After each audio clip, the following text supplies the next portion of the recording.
तू प्यार का सागर, सागर दया का तू है।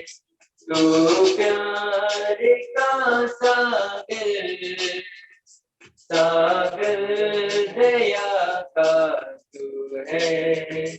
तेरे प्यार की सागर में हम तैरना चाहते हैं। तेरे प्यार की सागर में हम तैरना चाहते हैं। तू प्यार का सागर, सागर दया है।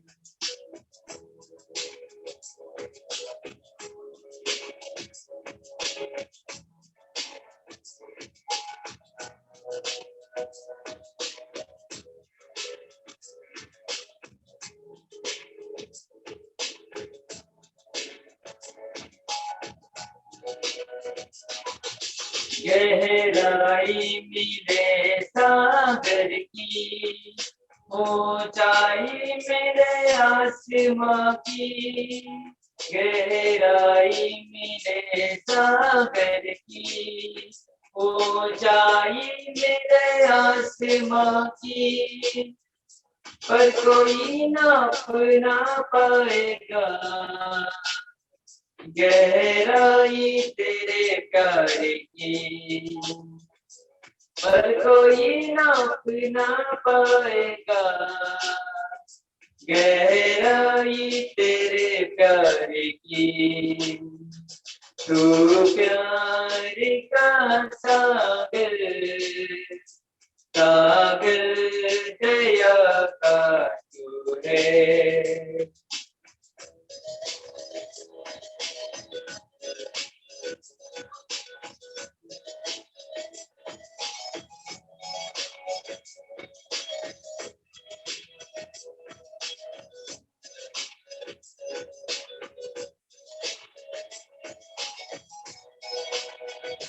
परमेश्वर होने पर भी तू मानव रूप धारण किया। परमेश्वर होने पर भी तू मानव रूप धारण किया। प्रभु तेरे किसी प्यार ने हमको दीवाना बना दिया। प्रभु तेरे किसी प्यार ने हमको दीवाना बना दिया। तू प्यार का सागर, सागर दया का तू है। तू प्यार का सागर, सागर दया का तू है। तेरे प्यार की सागर में हम तैरना चाहते हैं। तेरे प्यार की सागर में हम तैरना चाहते हैं। तू प्यार का सागर, सागर दया का तू है। भजने के लिए सृजे गए हम, आते तेरे पास लाते हृदय हम, करते तेरी हम उपासना साधना। भजने के लिए सृजे गए हम, आते तेरे पास लाते करते तेरी हम उपासना साधना आराधना। आदि में था वचन, वचन परमेश्वर के संग, वचन परमेश्वर ही था। सब कुछ हुआ वचन द्वारा। आदि में था वचन, वचन परमेश्वर के संग, वचन परमेश्वर ही था। सब कुछ हुआ वचन द्वारा, महिमा समर्था धरतियों। मेरा प्रभु यीशु, महिमा समर्था धर। मेरा प्रभु यीशु, भजने के लिए हम आते तेरे पास, लाते करते तेरी हम उपासना, साधना आराधना। आकाश और पृथ्वी बनाया, सारे जग को रचाया। मुझको भी अपने स्वरूप में इंसान करके बनाया। आकाश और पृथ्वी बनाया, सारे जग को रचाया। मुझको भी अपने स्वरूप में इंसान करके बनाया। महिमा समर्था धरती। मेरा प्रभु यीशु, महिमा समर्था धरती। मेरा प्रभु यीशु, समझने के लिए गए हम, आते तेरे पास, लाते गए करते तेरी हम उपासना, साधना आराधना। दुनिया बनाने से पहले चुना था मुझको दया से, करने तेरी धन्य सेवा। आत्मा सच्चाई आशा से, दुनिया बनाने से पहले चुना था मुझको दया से, करने तेरी धन्य सेवा।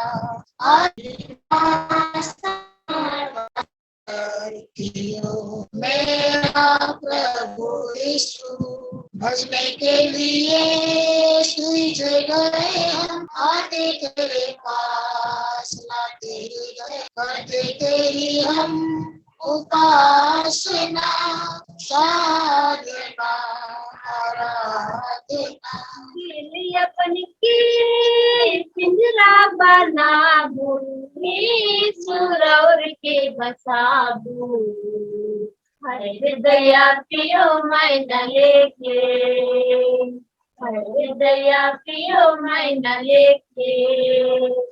दिल अपन के पिंजरा बनाबू, सुरौर के बसाबू। हृदया प्रियो मैना लेके, हृदया प्रियो मैना लेके। सोना कर पिंजरा, रूपा कर कटोरा, रंगू में सजे चौरा, रंगू में सजे चौरा। सोना कर पिंजरा, रूपा कर कटोरा, रंगू में सजे चौरा, रंगू में सजे चौरा। दिल अपन के पिंजरा बनाबू, सुरौर के बसाबू। हृदया प्रियो मैना लेके, हृदया प्रियो मैना लेके। दिनों राती कर घूमे कस्तूरी सेवा, कर घूमे सुबह शाम, ले घूमे बस तोर नाम। दिनों राती कर घूमे कस्तूरी सेवा, कर घूमे सुबह शाम, ले घूमे बस तोर नाम। दिल अपन के पिंजरा बनाबू, सुरौर के बसाबू। हृदया प्रियो मैना लेके, हृदया प्रियो मैना लेके। दिल अपन के पिंजरा बनाबू, सुरौर के बसाबू। हृदय प्रियमय न लेखे, हृदय प्रियमय न लेखे।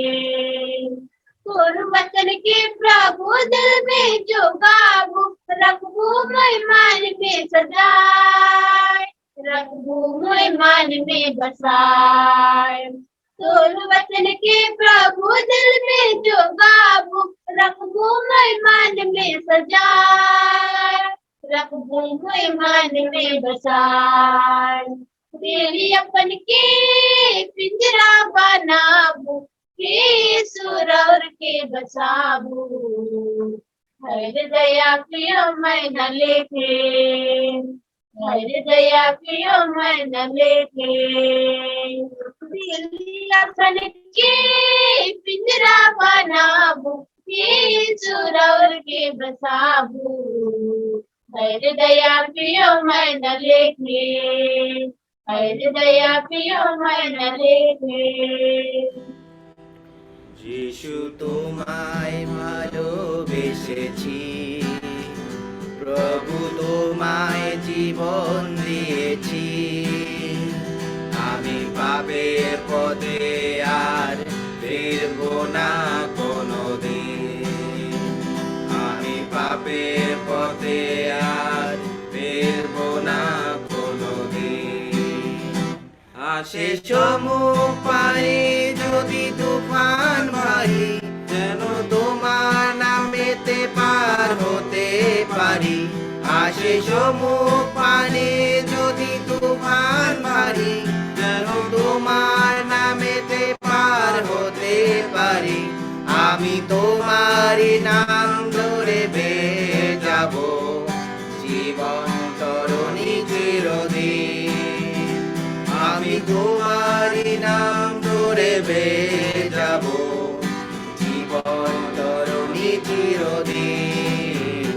যিশু তোমায় ভালোবেসেছি, প্রভু তোমায় জীবন দিয়েছি। আমি পাপের পথে আর ফিরব না কোনোদিন, আমি পাপের পথে আর ফিরব না কোনোদিন। রাখি তোমার চরণ দুটি হৃদয়ে মাঝে, পথ হারায় না গো কভু সকাল সাজে। রাখি তোমার চরণ দুটি হৃদয়ে মাঝে, পথ হারায় না গো কভু সকাল সাজে। আমি তোমার নামেতে পার হয়ে যাব, জীবন সাগর একদিন। জানি তোমার নামেতে পার হয়ে যাব, জীবন সাগর একদিন। যিশু তোমায় ভালোবেসেছি, প্রভু তোমায় জীবন দিয়েছি। আমি পাপের পথে আর ফিরব না কোনোদিন, আমি পাপের পথে আর ফিরব না কোনোদিন। যদি মরণ আমার কবু সামনে আসে, আমি জানবো তুমি তো প্রভু রয়েছো পাশে। যদি মরণ আমার কবু সামনে আসে, আমি জানবো তুমি তো প্রভু রয়েছো পাশে। এমনি করে যেন পার হয়ে যায় জীবনের বাকি কটা দিন, এমনি করে যেন পার হয়ে যায় জীবনের বাকি কটা দিন। যিশু তোমায় ভালোবেসেছি, প্রভু তোমায় জীবন দিয়েছি। আমি পাপের পথে আর ফিরব না কোনোদিন, আমি পাপের পথে আর ফিরব না कोनोदिन। ठीक है, सबको जय मसीह। और परमेश्वर के दया से अभी तक भला चंगा है, और मैं इस अवसर के लिए परमेश्वर को धन्यवाद करते हैं। उन्होंने जीवन की गवाही को प्रस्तुत करने के लिए एक अवसर दिया है। मैं कर्म से अपने जीवन में परमेश्वर को का प्रयोग करता। मैं एक ऐसा हिंदू परिवार से आया हुआ, गांव के लोग के बीच में बहुत प्रकार का अंधविश्वास, छूत और विभिन्न प्रकार के अंधविश्वास से बना हुआ समाज का दया हुआ मुझे संस्था में काम मिलने के लिए संस्था है। और इस प्रकार से हेलो, आवाज आ रही है ब्रदर? हाँ आ रहा है ब्रदर, आ रहा है। मेरे जीवन में इस प्रकार से परमेश्वर का अनुग्रह हुआ कि मैं एक क्रिश्चियन संस्था में काम कर रहा था। काम करते हुए बहुत सारी जानकारियां प्रभु यीशु मसीह के बारे में उन लोगों के बीच में, कभी प्रार्थना में, कभी चर्च में जाना और बहुत सारे समारोह में भी भाग लेने का अवसर मिला था। और हम समझते थे प्रभु यीशु मसीह का इतने ही सच्चाई है, लेकिन खुल करके कभी हमें सुसमाचार सुनने का अवसर नहीं मिला था। और परमेश्वर की इच्छा थी और इसी क्रम में 1995 साल को मैं अपने बाल बच्चों के साथ अपने ससुराल को गया और वहां पर ब्रदर बापी दफादार, जो प्रभु के दास आज प्रभु में सो गए हैं, वो काफी बार मेरे बारे में मेरे ससुर जी से सुने थे कि मेरा दामाद भी क्रिश्चियन संस्था में काम करता है। उनको बहुत इच्छा थी मुझसे मुलाकात करने का और उन्होंने हमसे मुलाकात के लिए निमंत्रण भी डाला था कि वो आने से हमसे मुलाकात के लिए बोलिए। और 1 जनवरी 1995 का दिन था। मैं बड़े ही खुशी के साथ उनका घर गया। उन्होंने हमें स्वागत किया और बैठाया और प्रभु का सुसमाचार मुझे सुनाया। मैं सच में उस दिन अपने आप को परमेश्वर के सामने बहुत ही टूट गया और कितना देर तक मैं रोया मुझे पता नहीं। मैं अपने को कितना बड़ा गुनहगार और पापी के रूप में खुद को पाया उस दिन। परमेश्वर का प्रेम का गहराई कितना है उस दिन अपने आप को समझने का एक बहुत सौभाग्यपूर्ण अवसर परमेश्वर ने दिया। उसी दिन हमने घुटने में आकर परमेश्वर के बोला, पिता आपने हम पर इतना बड़ा रिहाई और दया किया है। मुझ पापी के लिए अपना पुत्र को बलि चढ़ाया ताकि हम पाप का मौत न मरकर अनंत जीवन का भागी बने। ऐसा दया के लिए पिता आपके सन्मुख घुटने में आते हैं। क्षमा कर हमारे पापों, हमें उद्धार दे पिता, ताकि आप ही हमारा जीवन का मालिक और हमारे जीवन का हर एक बातों का सर्वेसर्वा हो। उसी दिन हमने प्रभु को ग्रहण किया और कुछ दिन वहां संगति में करने के बाद हम लोग वापस तालिहारी आ गए, जहां मेरा अपना घर स्थान है। मेरे गांव में मैं पहला वो व्यक्ति था जो उस गांव से प्रभु यीशु मसीह को विश्वास करने वाला कोई पहला व्यक्ति आया। और इस क्रम से हमारा यहाँ पर संगति केवल हम दोनों पति पत्नी छोड़कर हमारे पास कोई और दूसरा उपाय नहीं था। हम दोनों दुआ करते थे, पिताजी आपका इच्छा हो। हम लोगों को संगति करने के लिए एक मंडली की आवश्यकता है, वचन सीखने के लिए सेवक प्रभु का दास की आवश्यकता है ताकि हम लोग वचन को सीख। और इसी क्रम में मेरा बड़ा बेटा का एक ऐसा परिस्थिति आया कि उसका सिर का हड्डी वो बढ़ रहा था और एक दिन क्या हो गया उसे देख करके मुझे बहुत दुख लगा, डर गए हम लोग और एक सर्जन को दिखाया। सर्जन ने एक्सरे कराने बोला। एक्सरे देखने के बाद बोला कि कुछ समझ में नहीं आ रहा है, अगर ये लड़का अगर कभी चक्कर खाकर गिरता है तो साहब आप एक बार कलकत्ता में दिखा लीजिएगा। और सही में एक दिन वो लड़का गाय चराते हुए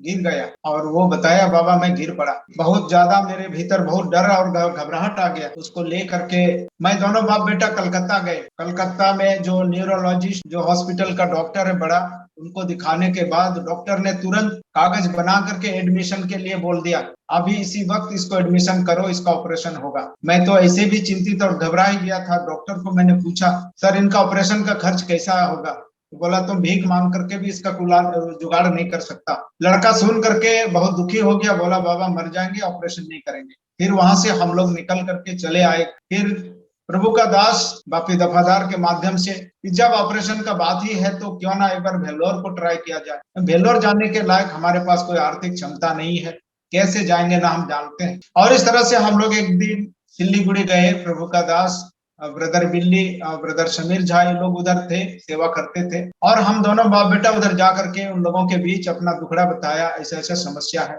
वो लोग हम लोगों को बहुत सांत्वना दिया, भरोसा दिया, प्रभु सब ठीक करेगा, आप चिंता मत कीजिए। फिर साथ में लेकर के गए और वेल्लोर में जाकर के जो दुख चिंता से भरा हुआ अवसर था, प्रभु वहां से हम लोगों को हंसते हुए आनंद के साथ वापस आने के लिए अवसर। जो चिंता था उसका कोई दुख का कोई कारण ही नहीं। डॉक्टर ने बोला कोई चिंता नहीं, सब कुछ आराम है, आप आराम से जाइए। प्रभु वहां अनुग्रह करके हम लोगों का विश्वास को बढ़ाने में बहुत मदद। फिर हम लोग इस प्रार्थना में थे कि प्रभु हम लोगों को प्रभु का एक सेवक दीजिए ताकि हम लोग वचन को सीखेंगे। धीरे धीरे हम लोगों ने सीएनआई में ज्वाइनिंग करने के लिए पादरी के साथ हम लोग बात किया उन्होंने फॉर्म भी दिया और हम फॉर्म भर करके सुबह हम जमा करने वाले थे। इसी क्रम में ब्रदर समीर झा का एक टेलीग्राम हमारे पास आया और उस टेलीग्राम में ये लिखा था कि ब्रदर हम लोग आ रहे हैं आप लोगों के बीच में प्रभु का सुसमाचार के लिए। और ये जान करके हमको बहुत खुशी हुआ कि प्रभु हमें जो प्रार्थना था उसका उत्तर दे दिया।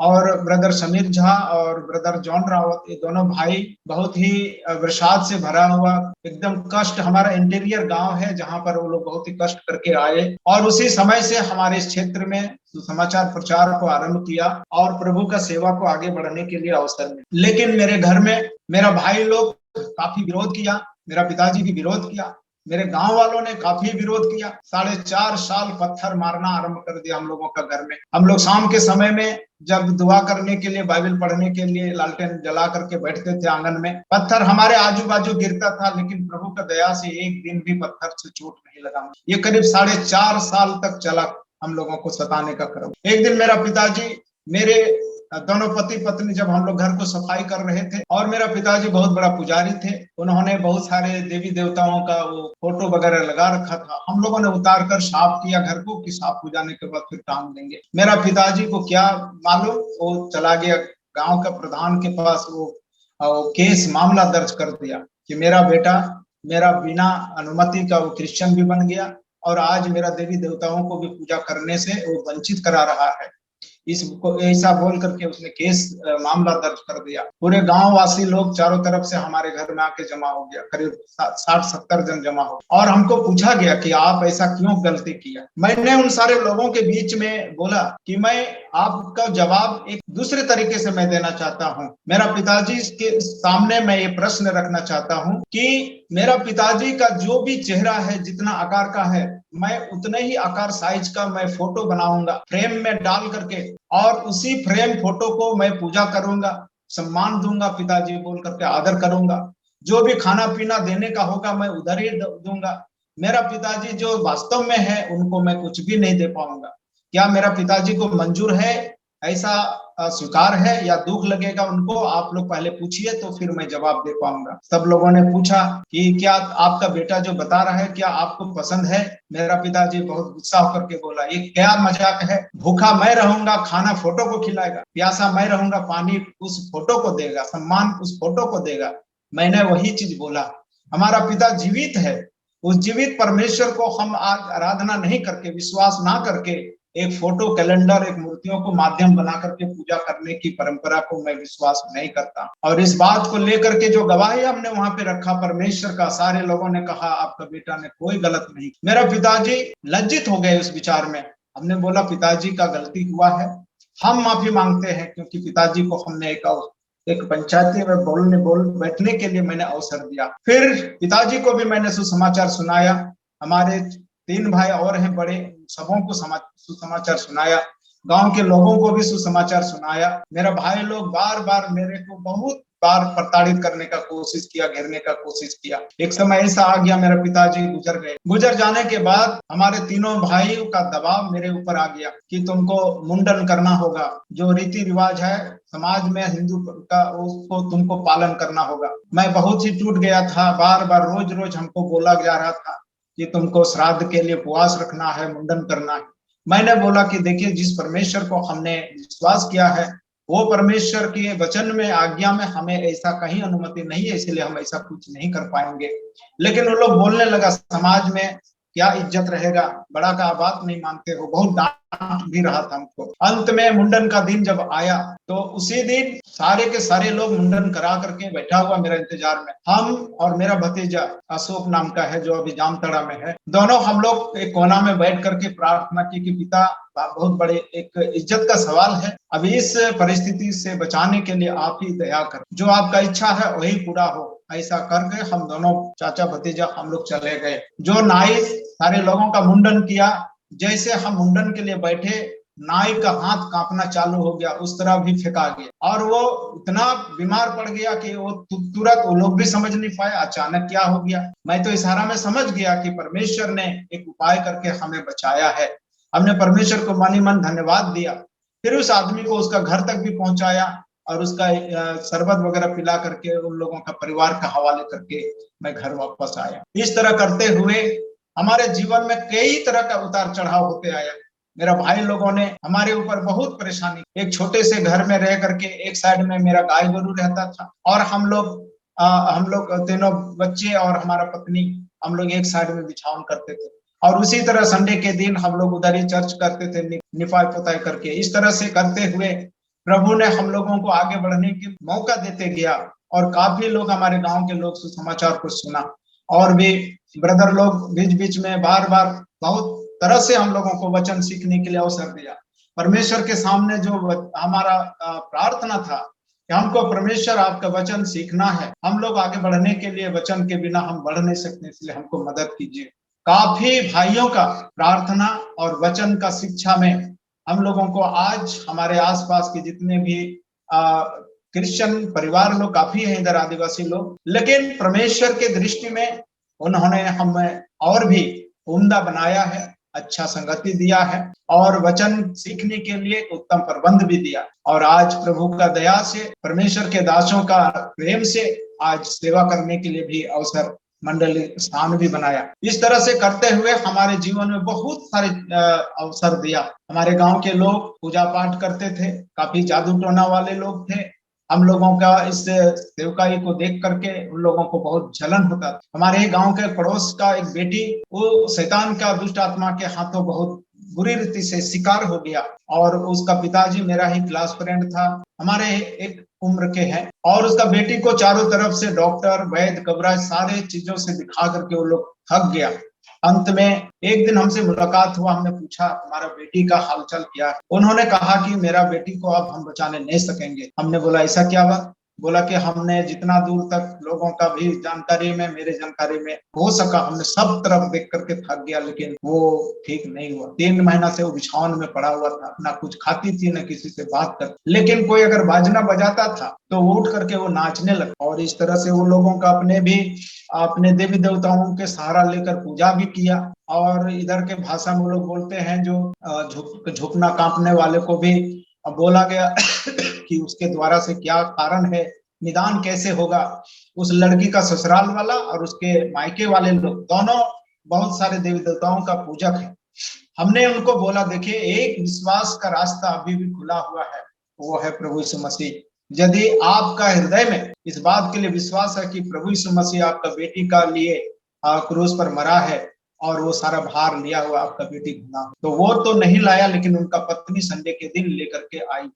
और उसी दिन हमने कलीसिया में बताया सबों को कि ऐसा ऐसा परिस्थिति है, हम लोग चलिए इनके लिए दुआ करते हैं। सच में उस दिन हम लोग मिल करके उसके लिए परमेश्वर से प्रार्थना, और उसी दिन से उस लड़की का जीवन में परमेश्वर का अनुग्रह हुआ और वो जो बिछावन में सोई रहती वो उसी दिन से बैठ करके रहना और कुछ खाने पीने भी लगे। धीरे धीरे धीरे वो बेटी जो अच्छा हो, और इस तरह से उनको जीवन में ऐसा अनुग्रह हुआ कि उसके परिवार के लोग भी प्रभु में आए। और जो 4.5 साल करीब जो पत्थर चलाया, वो सारे लोग एक दिन परमेश्वर ने उन लोगों को वापस लाया और उसमें से कईयों ने गवाही दिया, प्रभु में विश्वासी बनाया।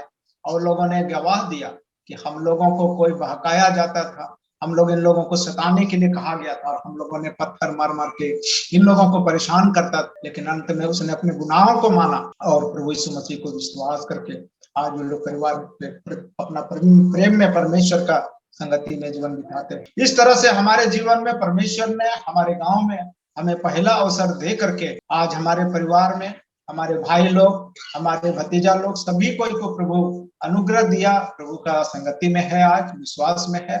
और हमारे गांव में आज प्रभु यीशु मसीह का विश्वास के लिए काफी लोगों को इन बारे में जानकारी पता चला कि प्रभु यीशु मसीह सच में एक बहुत शक्तिशाली ईश्वर है करके ये गवाही को सामने में रखा। तो इसलिए और भी बहुत सारी बातें हैं, लेकिन मुख्य रीति से परमेश्वर अभी तक यहाँ तक हम लोगों को लेकर के आया है। हमारे परिवार के लिए, कलीसिया के लिए आप लोग प्रार्थना कीजिएगा। हमारा एक संझला भाई है और उनका परिवार आज भी प्रभु में नहीं है। मेरा एक दीदी है, लकवाग्रस्त है, वो भी प्रभु में नहीं है। ये लोग भी प्रभु यीशु मसीह को विश्वास कर सके, आप लोग प्रार्थना में जरूर याद कीजिए। प्रभु इस गवाही के लिए हमें अवसर दिया और इसके लिए हम परमेश्वर को धन्यवाद देते हुए हमारी छोटी सी गवाही को हम यहीं पर समाप्त कर सबको जय। आप सुन पा रहे ब्रदर मुझको? हाँ, अभी अभी सुन रहे हैं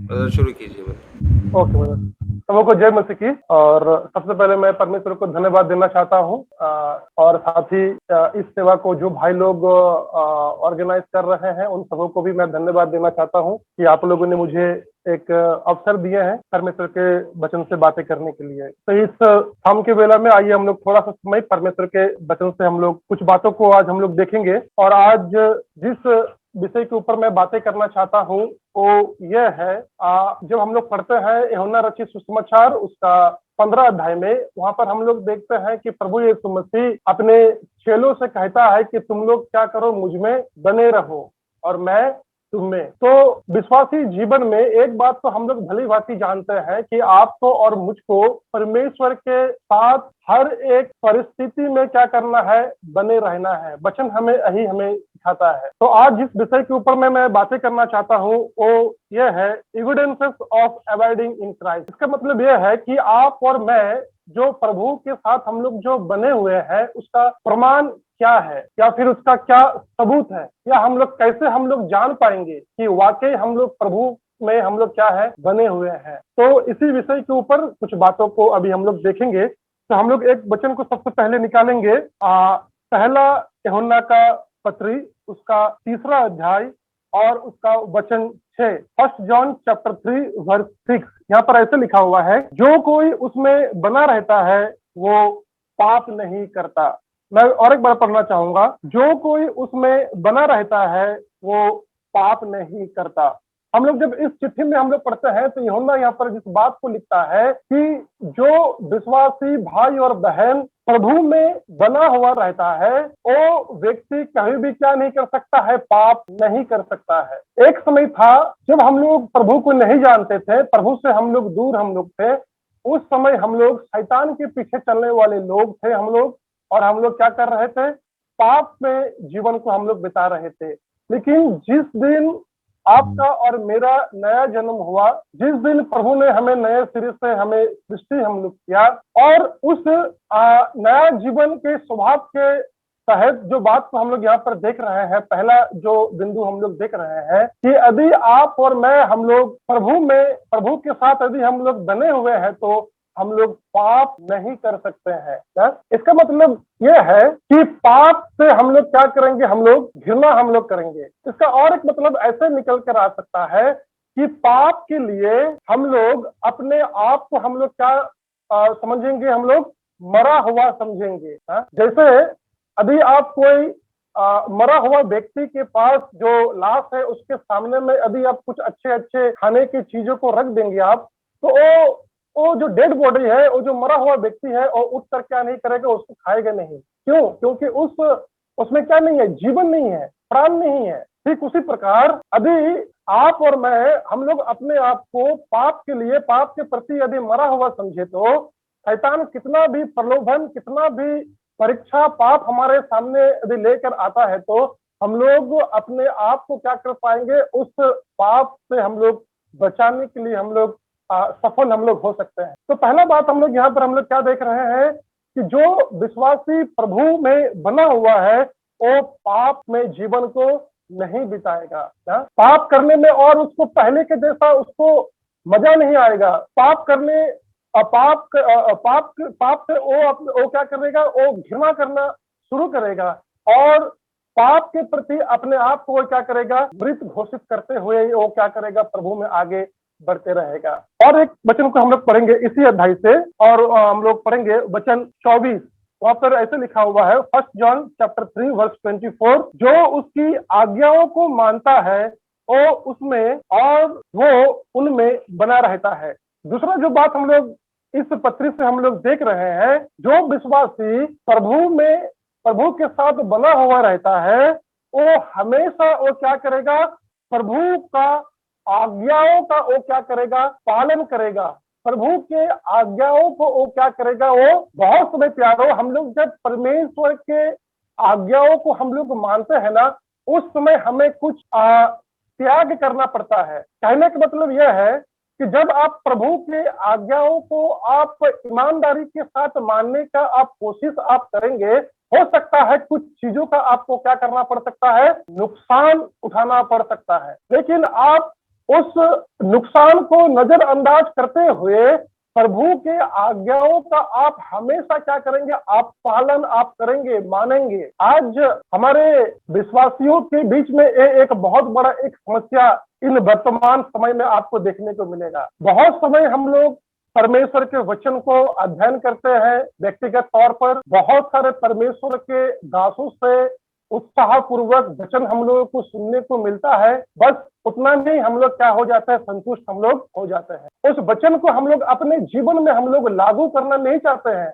उस वचन के अनुसार हम लोग क्या नहीं करना चाहते हैं, जीना हम लोग नहीं चाहते हैं। परमेश्वर के दास यूहन्ना अपना इस पत्री में साफ रीति से लिखता है, जो व्यक्ति प्रभु में बना हुआ है वो व्यक्ति हमेशा परमेश्वर की आज्ञाओं का वो क्या करेगा, पालन करेगा, विदाउट एनी हेजिटेशन, बिना द्विधा का, बिना संकोच का। आप जब पढ़ेंगे प्रेरितों का काम उसका 2 अध्याय, वहां पर हम लोग पतरस का भाषण को हम लोग सुनते हैं। पतरस वो क्या करता है, पेंटिकोस्ट का दिन में सुसमाचार को वो क्या करता है, सुनाता है। बहुत सारे यहूदी लोग बहुत सारे अलग अलग देशों से यरूशलेम में जमा होकर वो लोग क्या करता है, पतरस के द्वारा परमेश्वर के वचन सुसमाचार को वो लोग क्या करता है, सुनता है। लेकिन आप जब 2 अध्याय यानी कि प्रेरितों के काम 2 अध्याय का आखिरी में जब आप आएंगे, जब पतरस का भाषण सुसमाचार प्रचार जब पतरस का समाप्त होता है, उस समय वे लोग जो 3000 लोगों ने प्रभु पर विश्वास किया था, वहां पर ऐसा लिखा हुआ है कि उन लोगों ने प्रभु का वचन को क्या किया, ग्रहण किया। ऐसा हम लोग हिंदी में पढ़ते हैं, लेकिन आप जब इंग्लिश में आप जब पढ़ेंगे तो वहां पर ऐसा लिखा हुआ है, आनंद पूर्वक gladly they receive the word of God. परमेश्वर के वचन को उन लोगों ने जो पेंटिकोस्ट के दिन में पतरस के द्वारा जो लोग सुन रहे थे, वे लोग आनंद पूर्वक क्या किया, परमेश्वर के वचन को ग्रहण किया। यार आज हम लोग परमेश्वर का वचन कैसे ग्रहण हम लोग करते हैं, ये हम लोग जानते हैं व्यक्तिगत तौर पर। बहुत समय हम लोग परमेश्वर का वचन में मालूम है क्या करते हैं, हम लोग काट छाट बंगला में कहता है, काट देते हैं।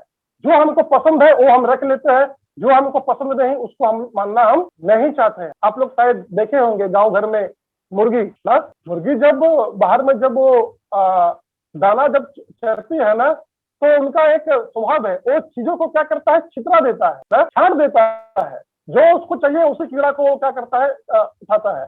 ठीक उसी प्रकार बहुत समय हम लोग भी परमेश्वर के वचन से हम लोग क्या करते हैं, वैसे ही अपने पसंद के अनुसार बातों को हम लोग क्या करते हैं, हम लोग चुनना या फिर सुनना हम लोग पसंद करते हैं। परमेश्वर का वचन ऐसा हमें नहीं सिखाता है। प्रेरितों का काम 2 अध्याय का उदाहरण जो मैंने बताया, पतरस ने जब उन लोगों को सुसमाचार सुना रहा था, कड़े शब्दों में पतरस ने उन लोगों को कहा था कि तुम लोगों ने क्या किया है, खून किया है, तुम लोगों ने पाप किया है, उस नासरी यीशु का तुम लोगों ने क्या किया है, हत्या किया है। बहुत ही कठोर शब्द का क्या किया था, पतरस ने इस्तेमाल किया था। लेकिन उन सारे बातों को सुनकर उन लोगों ने क्या हुआ था, पूर्ण रूप से कन्विंस हो गया था। उन लोगों को एहसास हुआ था कि हाँ, हम लोगों ने क्या किया था, क्या किया है, गलत हम लोगों ने किया है। और उन लोगों ने परमेश्वर के वचन को आनंद पूर्वक क्या किया, ग्रहण किया। प्यारो, परमेश्वर आपसे और मुझसे भी यही चाहता है कि परमेश्वर के वचन को, परमेश्वर के आज्ञाओं को हम लोग आनंद पूर्वक खुशी से हम लोग मानना सीखे। अभी हम लोग ऐसा करते हैं तो ये हमारा जीवन का, हमारा व्यक्तिगत मसीही जीवन का एक प्रमाण होगा कि मैं और आप हम लोग क्या है, परमेश्वर के साथ हम लोग बने हुए हैं। बहुत समय हम लोग अच्छे बातों को क्या करते हैं, अपने मुंह से हम लोग बोलते हैं, लेकिन हमारे बात और हमारा जीवन का जो काम काज दोनों में क्या नहीं है, कोई समानता, कोई मेल लोगों को देखने को नहीं मिलता है। इसलिए दूसरी बात हम लोग देख रहे हैं प्यारो कि जो विश्वासी प्रभु में बना हुआ है वो हमेशा परमेश्वर के आज्ञाओं को वो क्या करता है, मानता है। आइए हम लोग आगे हम लोग बढ़ेंगे। हम लोग पढ़ेंगे यूहन्ना रचित सुसमाचार उसका 15 अध्याय और उसका 5 पद। बहुत ही जाना माना वचन है, जॉन्स गॉस्पेल चैप्टर 15 वर्स 5। यहाँ पर ऐसा लिखा हुआ है, मैं दाखलता हूँ, तुम डालियां हो, जो मुझ में बना रहता है और मैं उसमें, वो बहुत फल फलता है, क्योंकि मुझसे अलग होकर तुम कुछ भी नहीं कर सकते। तीसरा बिंदु, तीसरा पॉइंट हम लोग जो आज का अध्ययन में हम लोग देख रहे हैं वो यह है कि यदि आप और मैं हम लोग परमेश्वर के साथ बने हुए हैं तो हम लोग क्या करेंगे, बहुत सारे फलों से हम लोग क्या होंगे, फलवंत होंगे। यानी कि आपका और मेरा जीवन वो कैसा जीवन होगा, फलवंत जीवन होगा, फ्रूटफुल लाइफ होगा। परमेश्वर का वचन हम लोगों को यही सिखाता है। परमेश्वर भी आपसे और मुझसे व्यक्तिगत तौर पर इसी बात का अपेक्षा करता है कि आपका और मेरा जो जीवन है, एक विश्वासी का, हम लोगों का जीवन कैसा होना चाहिए, फलवंत जीवन होना चाहिए। और हमारा जीवन फलवंत तभी होगा जब हम लोग परमेश्वर के साथ बने हुए रहेंगे। आज बहुत सारे विश्वासियों के जीवन में आपको कोई भी आत्मिक फल देखने को नहीं मिलेगा। यदि ऐसा है तो आप समझ जाएंगे कि परमेश्वर के साथ उस भाई या बहन को जिस प्रकार से बना हुआ रहना चाहिए उस प्रकार से वो क्या नहीं है, बना हुआ नहीं है। आज हम लोग फलवंत होना चाहते हैं, बिना मेहनत का फ्री में हम लोग पाना चाहते हैं। हम लोग सोचते हैं कि आज मैंने प्रभु को ग्रहण किया, 2-4 दिन के बाद मेरा जो जीवन है वो एकदम फलवंत हो जाना चाहिए। ऐसा संभव नहीं है। हम लोग परमेश्वर का वचन में हम लोग पढ़ते हैं, एक घटना आप लोग को याद होगा। एक व्यक्ति ने क्या किया था, अपना दाख की बारी में अंजीर का पेड़ को लगाया था, लेकिन वो जिस मालिक ने लगवाया था कई साल तक वो इंतजार किया। जब फल का समय आया लेकिन उस अंजीर का पेड़ से उसको क्या नहीं मिला, एक भी फल नहीं मिला। तब वो मालिक ने अपना गार्डनर को, मालिक को आज्ञा देता है कि इसको क्या करो, काट कर इधर फेंक दिया जाए। तो वो माली ने अपना मालिक से विनती करता है कि हे स्वामी, आप 1 साल और एक बार मौका दीजिए मुझको। मैं क्या करूंगा, अच्छा से इस पेड़ का देखभाल करूंगा, खाद पानी दूंगा, और अगला साल फल आए तो ठीक है, नहीं अगर आता है तो आप जैसे कहेंगे वैसा ही होगा। आगे का घटना हम लोग को पता है। मैं जिस बात को कहना चाहता हूं वो यह है, आपका और मेरा जीवन से फल का आशा परमेश्वर रखता है। जिस प्रकार से उस व्यक्ति ने अंजीर का पेड़ को लगाया था, फल नहीं आने के कारण उन्होंने क्या किया, उस पेड़ को कटवा दिया। तो कहने का मतलब यह है, यदि आपका और मेरा जीवन में फल यदि नहीं है तो फलहीन जीवन जो है वो हमारा सांसारिक जो जीवन है उसको क्या कर सकता है, समाप्त कर सकता है। प्रभु ने हमको संसार में जीवित यूं ही नहीं रखा कि हम लोग जैसे मर्जी वैसे क्या करें, जीवन को बिताएं। ऐसा नहीं है। हम लोग जैसे तैसे जीवन बिताते थे प्रभु में आने से पहले, लेकिन जब हम लोग प्रभु को पाए, जब हमारा उद्धार हो गया, जब आप और मैं हम लोग प्रभु के संतान बन गए, अब हमारा जीवन का क्या है, एक विशेष उद्देश्य है। प्रभु ने हमको एक खास पर्पस के लिए, एक विशेष उद्देश्य के लिए हम सभी विश्वासियों को इस संसार में जीवित रखा है, जिसका एक उद्देश्य यह है कि आपका और मेरा जीवन प्रभु के लिए फलवंत जीवन होना चाहिए। और वो तभी संभव है जब आप और मैं हम लोग प्रभु के साथ हम लोग बने हुए रहेंगे। ऐसा यदि नहीं है तो हमारा सांसारिक जीवन को प्रभु क्या कर सकता है, अंत कर सकता है, समाप्त कर सकता है ना। तीसरी बात प्यारो हम लोग देख रहे हैं कि आपका और मेरा जीवन फलवंत जीवन होना चाहिए। एक तीसरा प्रमाण हम लोग देख रहे हैं, अभी हम लोग प्रभु में बने हुए हैं तो हमारा जीवन में क्या आएगा, फल आएगा, और उस फल के द्वारा दूसरों को भी आशीर्वाद मिलेगा और परमेश्वर के नाम को भी क्या मिलेगा, और ज्यादा महिमा मिलेगा। आइए हम लोग और भी आगे बढ़ेंगे। फिर से हम लोग आएंगे पहला यूहन्ना का पत्री, उसका 2 अध्याय और उसका 10 वचन को हम लोग पढ़ेंगे। 1 जॉन चैप्टर 2 वर्स 10। यहाँ पर ऐसा लिखा हुआ है, जो कोई अपने भाई से प्रेम रखता है वो ज्योति में रहता है और ठोकर नहीं खा सकता। यहाँ पर हम लोग चौथी बात को जो हम लोग देख रहे हैं कि यदि हम लोग प्रभु में बने हुए हैं तो हम लोग आपस में एक दूसरे से हम लोग क्या करेंगे, प्रेम रखेंगे। आप जब पढ़ेंगे यूहन्ना रचित सुसमाचार उसका 13 अध्याय में प्रभु यीशु मसीह ने अपने चेलों को क्या कहा कि मैं तुम्हें क्या करता हूँ, एक नई आज्ञा देता हूँ, तुम लोग आपस में एक दूसरे से क्या करो, प्रेम रखो। जैसा प्रेम मैंने तुम लोगों से रखा, और उसी प्रेम से संसार जानेगा, क्या जानेगा, कि तुम लोग क्या हो, मेरे चेला हो। मुंह से बोलने की जरूरत नहीं है, आपसी प्रेम को देखकर अविश्वासियों को मालूम होगा। और यहाँ पर हम लोग चौथी बात यूहन्ना का पत्री में, चिट्ठी में हम लोगों ने उसी बात को हम लोगों ने पढ़ा कि यदि हम लोग प्रभु में बने हुए हैं तो हम लोग आपस में एक दूसरे से हम लोग क्या रखेंगे, प्रेम रखेंगे ना, प्रेम रखेंगे। आज बहुत समय हम लोग देखते हैं बहुत सारे जगहों में विश्वासियों के बीच में आपस में आपको प्रेम आपको देखने को नहीं मिलेगा। ना। बहुत सारे ऐसे बात है जो हम लोग बातों को पकड़ कर रखते हैं और हम लोग नाराजगी को हम लोग जाहिर करते हैं। बहुत सारे ऐसे बातों को हम लोग अपने जीवन से करके दिखाते हैं जो हमें करना कहीं भी उचित नहीं है। यारो एक बात हमको समझ में रखना है कि परमेश्वर का वचन जो यहाँ पर लिखा हुआ है कि यदि हम लोग प्रभु में बने हुए हैं तो हम लोग आपस में प्रेम से हम लोग रहेंगे, एक दूसरे से हम लोग क्या करेंगे, प्रेम करेंगे। हो सकता है कि मेरा जो सह विश्वासी है उसका हर एक आदत मुझको पसंद हो सकता है नहीं आता हो। ऐसा भी हो सकता है कि मेरा हर एक स्वभाव एक दूसरे विश्वासी भाई को पसंद ना भी आ सकता हो। फिर भी हम लोग क्या करेंगे, प्रभु के लिए, प्रभु के वचन के लिए हम लोग क्या करेंगे, एक दूसरे से हम लोग प्रेम रखेंगे। उन सारे अनुचित बातों को, नकारात्मक बातों को नजरअंदाज करते हुए, क्योंकि दूसरी बात को हम, दूसरे जो बिंदु है, दूसरा पॉइंट हम लोगों ने